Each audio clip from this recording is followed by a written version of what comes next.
UFOs in the Bible were the cherubim chariots of the gods. The cherubim are a somewhat mysterious topic that occurs numerous times in the Hebrew Bible. The Old Testament, it's never truly explained, and we're given only brief glimpses into their role and their nature. Since the information given is insufficient to truly answer the question posed, we'll have to attempt no such answer, but instead will present several possible partial interpretations which may or may not be mutually exclusive or contradictory. One thing that can be said with certainty is that the word cherubim is by definition a plural word. The suffix im indicates a plural noun. Therefore, although the word appears as cherubim, it should be read as the cherubim, a plural meaning. In the few cases where a single object is described, it can be assumed that the correct reading is one of the cherubim. This suffix also strongly implies an attribute which can best be described as living, quote unquote. The ancient Hebrew language contains many such words ending in the im suffix. Notably among them is Elohim, a plural group of living and intelligent beings, often interpreted as gods. The well-known Nephilim are another such example, or Raphaim. Dozens of further examples exist and are a topic of separate study by the author. The cherubim as guardian angels. Cherubim are commonly believed to be angels who act as powerful guards or attendants of the divine throne. The Bible supports this view to a point. In Genesis 3:24, God places cherubim and a flaming sword at the Garden of Eden to guard the way of the tree of life. Elsewhere, numerous instances occur where the cherubim are associated with the throne of God. In the tabernacle and later in the temple, gold cherubim on the mercy seat do not signify the presence of God, not only signify presence of God, but also seem to act in some sort of protective capacity, as written in Exodus 37, 7-9, Numbers 7:89, and Psalm 81. However, this model of the cherubim as Yahweh's guardian angels falls a bit short when one considers the description and other activities ascribed to the cherubim throughout the scriptures. Chariot, flying vehicle, or Top Gun, different interpretations of the cherubim. In the Psalms and elsewhere in the Bible, Psalms are in the Old Testament, Yahweh is said to ride upon the cherubim. In many of these references, the cherubim are described as some kind of a flying vehicle, often compared to a chariot. This concept was influential in 2nd century BC Judaism, that an entire sect of Kabbalah mysticism formed around this so-called chariot that they called the Merkaba. King David, the author of the Psalms, most of the Psalms, describes thousands upon thousands of these flying cherubim and how they were instrumentally involved in several of his military victories. He even appears to indicate that certain tactics were prearranged ahead of time between himself and the cherubim in order to ambush the enemy. Some hints of this can be glimpsed in Psalms 18, Psalm 33, Psalm 68, and Psalm 102. This is also the origin of the phrases, the heavenly hosts and the Lord of hosts. The prophet Ezekiel put a slightly different twist on the concept. However, in Ezekiel's vision, sometimes interpreted to be a UFO encounter, he presents the cherubim not as a vehicle itself, but as living beings, quote unquote, that somehow controlled Yahweh's craft. There's an intriguing link in the stories of Ezekiel and Isaiah, which seem to equate the cherubim with another fascinating im word, that is, the seraphim. The seraphim are understood to be snake-like in some regards, perhaps reptilian, but also representing and as possessing the power of flight. The parallels to global mythological components here are abundant, from the Greek god Triptolemus to the plumed serpent of the Mesoamerican lore and dragons of Chinese origin. Multifaceted, questioning interpretations of an asymmetric cherubim. Both Ezekiel and Isaiah wrote of their encounters with the cherubim, describing them as having multiple surfaces. Typically, these descriptions are translated as monstrous descriptions of creatures with many wings and with 4 faces. Quote, each creature had a face of a man, a face of a lion, a face of an ox, and the face of an eagle.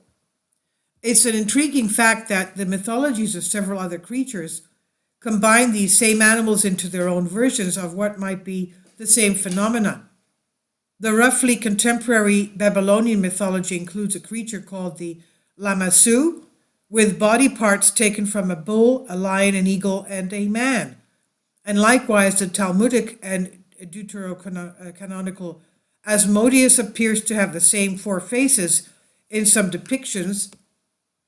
Such depictions are thought to predate the many chimeric mythological creatures of a wide range of cultures, such as the Sphinx of Egypt and Asian fame, as well as the numerous Greek examples that may have an inspiration or influence on these later traditions. Whether through intelligent design or by purely evolutionary means, all terrestrial life appears to follow a handful of simple heuristics, one of the most prevalent of which is bilateral symmetry. Bilateral symmetry provides matching sets of many elements of gross anatomy, from pairs of arms and hands to pairs of eyes and ears. It's the reason that mirrors are effective in providing a reasonably accurate representation of reality. This is where one may begin to notice a problem with the classical interpretation of the multifaceted cherubim. They are apparently the only animal in the known universe to break the universal law of symmetry. Thus, it's my opinion, the author says, that the interpretation of the 4 faces suffers from translation problems. Animals just don't have 4 faces. The fact is that the text of the original Hebrew Bible is decidedly less clear regarding certain key words in these relevant passages. I don't think they were describing faces at all. Perhaps the other animals indicated are meant to provide some type of hint towards various attributes of the cherubim. In any case, the text contains enough ambiguity that we really need to question our assumptions on this translation. The cherubim as regional lords. The prophet Ezekiel opens up a rather intriguing tangential topic in his 28th chapter. This chapter is written as a message to be delivered from Yahweh through Ezekiel to someone called the Prince of Tyre. As a strange twist, Tyre is around Lebanon. Now, as a strange twist, Ezekiel specifically mentions a cherubim who was standing guard at Eden in Genesis 3. He actually equates this singular cherubim with the Prince of Tyre. But how can this be? This prince is the recipient and addressee of the prophet's message, obviously indicating that said prince must have been contemporary to the prophet, that is around 600 BC, and therefore capable of receiving a message from him. Yet Ezekiel claims that this same person was present at the Garden of Eden as part of a narrative that took place at a minimum of several thousand years prior to Ezekiel's lifetime.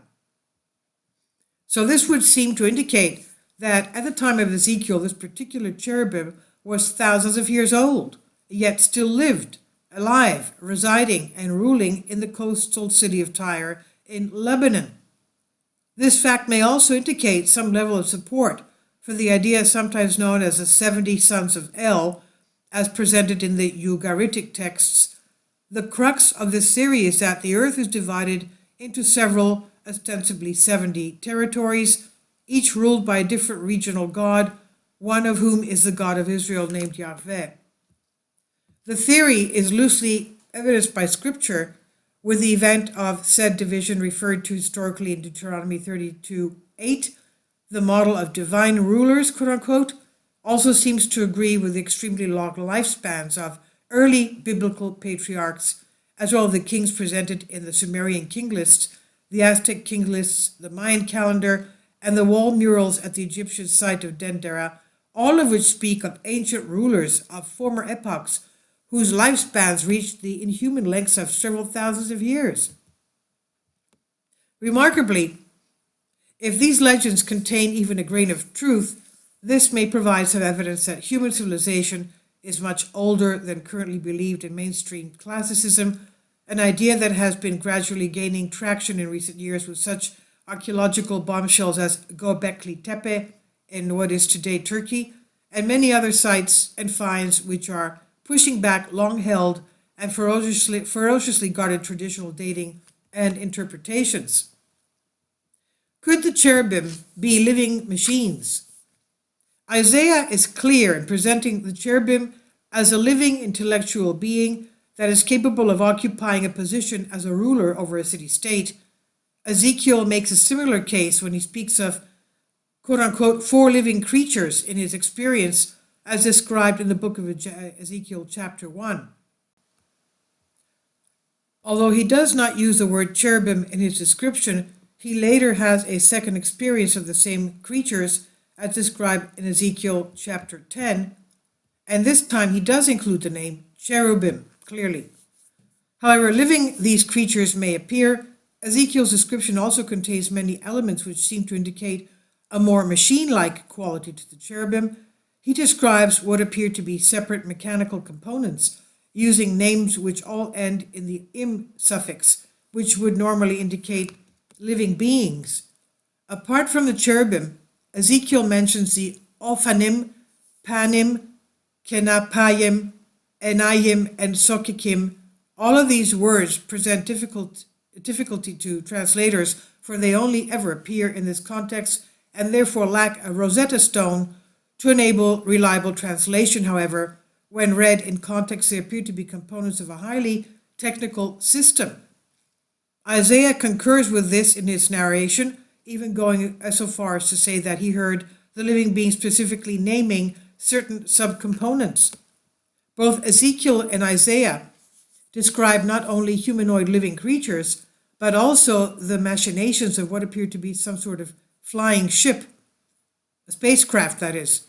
According to Ezekiel's narrative, several metallic objects descend from the sky, accompanied by billowing thick clouds with lights shooting from within. Ezekiel also employs the Hebrew term Huma asahem, which translates to a more general term meaning machinery. Isaiah indicates that the machines are fueled by combustion and that this vehicle transports him from Babylon to Jerusalem, a distance of nearly 3,000 kilometers or 1,864 miles.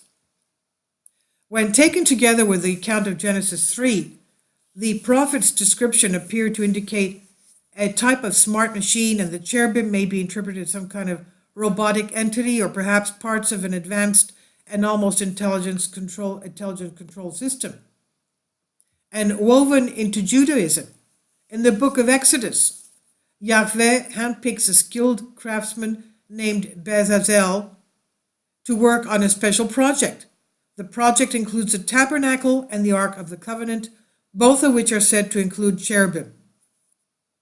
Bezalel receives special detailed instructions from Yahweh regarding how to implement the cherubim to a very specific blueprint. As discussed in further detail in the book UFOs in the Bible, the author says these cherubim are not simply decorative embroidered tapestries and sculptures as is commonly believed. In fact, the Israelites had just been given a commandment by God expressly forbidding them to create visual and graphic arts. It says, "You shall not make for yourself an image in the form of anything in heaven above, or on the earth beneath, or in the waters below." This is stated in the Ten Commandments in Exodus 20-4. Clearly, it's ludicrous to assume that God would forbid such work, then immediately turn around and order exactly such a project. Rather, the work of Bezalel appears to be more closely related to the technical algorithms of computer engineering. The Ark of the Covenant and the tabernacle itself are fabricated to highly specific instructions out of materials including semiconducting materials and component arrangements recognizable to today's electronic engineers. These apparently high-tech items were themselves woven into the Hebrew religion at a fundamental level, becoming the central focus of the most holy rituals of ceremonial Judaism for the next several hundred years, before vanishing without a trace into the midst of legend. The great mystery of the cherubim. In a fascinating semantic twist, the modern Hebrew language may hold some subconscious ancient knowledge. Cherub is the word in modern Hebrew which translates to approximation or estimation. This is a crucial concept to consider. Words themselves are merely representations of some underlying object or concept. The words model the concepts. They are not intended to be an exact representation, nor is such an intention possible. Is it conceivable that the concepts swirling around the cherubim are so inherently complex or alien that we can only hope to achieve a rough approximation of understanding? Is the notion baked right into the Hebrew language to this day? It's certainly difficult to get a firm grasp on what the cherubim really are. The truth is, no one really knows what the cherubim are, although the common perception is that they are small, baby-faced angels who live in the clouds. There is absolutely no evidence of such a conclusion in the ancient texts. Rather, they are presented as smart yet machine-like, and in any case, very strange. Perhaps if there is one thing we can learn from the cherubim, it's simply this, that we think we know, what we think we know is often wrong. This is by Ken Goodsword, author of UFOs in the Bible, source from Ancient Origins Net. This is on Humans Are Free. Please leave your comments and thank you for your support. Kindly support my Patreon account. The daily posts are 5 videos daily, and they are totally different from what I have on my YouTube channel. Thank you so much for your support and that you find all my content so interesting. You'll find the Patreon account details in the description box below.